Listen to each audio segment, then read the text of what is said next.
დოკუმენტი, რომელიც 8 აპრილით არის დათარიღებული, ვკითხულობთ, რომ მერიას სანაპიროზე დაზიანებული კედლის შესახებ ინფორმაცია 1 აპრილს უკვე ჰქონდა, რაც იმას ნიშნავს, რომ მინიმუმ 8 დღით ადრე სამუშაოების დაწყება შესაძლებელი იყო. არადა მოსახლეობა დახმარებას თვეებით ადრე ითხოვდა. იქამდე, ვიდრე მერიის სამსახურები უკვე ჩამონგრევის პირას მისულ გზაზე შესწავლას დაიწყებდნენ. მასშტაბური ნგრევის თავიდან აცილება შესაძლებელი იყო, თუმცა ახლა შედეგი დამდგარია, რაც იმას ნიშნავს, რომ კალაძე ახლა კომპანიას ეძებს, რომელსაც ბიუჯეტიდან 5 მილიონს გადაუხდის. აღნიშნული პრობლემა დადგა მას შემდეგ, რაც დროულად ვერ მოხდა დაზიანების აღმოჩენა და საბოლოოდ მივედით იქამდე, რომ ჩამოინგრა და როდესაც ჩამონგრეულია და დანგრეულია უკვე რაღაც გარკვეული შენობა ნაგებობა იქნება, ეს თუ გზის ნაწილი იქნება, რა თქმა უნდა, მისი შეკეთება უფრო ძვირიჯდება. გადაუდებელი აუცილებლობით უწევს უკვე მოქმედება თბილისის მერიას, ეს რა თქმა უნდა არის გულგრილობა, ეს რა თქმა უნდა არის დაუდევრობა, ეს რა თქმა უნდა არის იმ ცუდი მენეჯმენტის ბრალი, გამომდინარე იქიდან, რომ ცუდი მენეჯერი არის კახი კალაძე. მარცხენა სანაპიროზე გზის საფარი თვეებია დაზიანებულია. ტერიტორია კი დიდუბის გამგეობას ეკუთვნის. მაშინ, როდესაც ხალხი შველას და დახმარებას ითხოვდა, ადგილზე ვითარების შესწავლის მიზნით არავინ მისულა. არადა მერიას დროული რეაგირება რომ მოეხდინა, ტენდერი გამოეცხადებინა, ზარალით შემცირდებოდა და ბიუჯეტიდან 5 მილიონის გადახდა აუცილებელი აღარ გახდებოდა.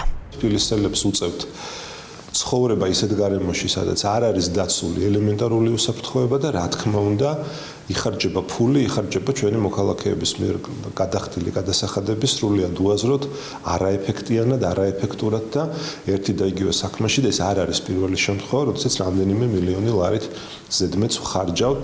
ირკვევა, რომ გრევის შედეგად დაზიანდა გზის დამჭერი საყრდენი კედელი, გზის სავალი ნაწილის პირველი ზოლი და დეფორმირდა ფეხით მოსიარულეთა ტროტუარი. დაზიანებული ინფრასტრუქტურის აღდგენას მილიონები დასჭირდება.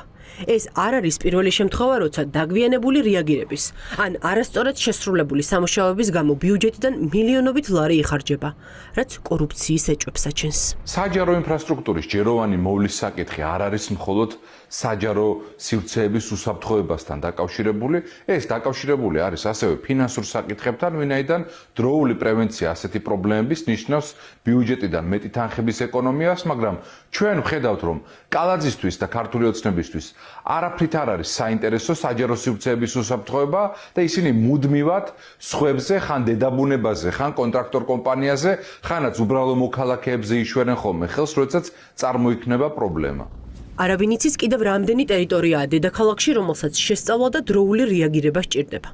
საკრებულოს დეპუტატები ამბობენ, რომ კრიტიკული და საფრთხის შემცველი ადგილების რაოდენობა თბილისში დღითიდღე იზრდება, რადგან ქაოტური მშენებლობები და მეგობარი ბიზნესმენებისთვის ანთებული მწვანე შუქი ქალაქის იერსახის დამახინჯებასთან ერთად ქალაქს ცხოვრებისთვის საშიშს ხდის.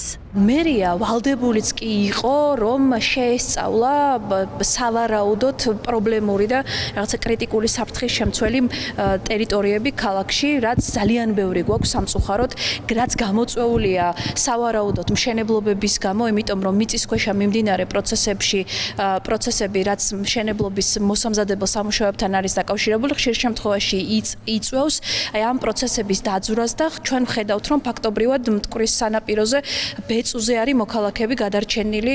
მტკვრის მარცხენა სანაპირო ნაწილობრივ პარალიზებულია. სამუშაოები სავარაუდოდ მას შემდეგ დაიწყება, რაც მერია კონტრაქტორ კომპანიას აარჩევს და კოლოსალურ თანხებს გადაუხდის.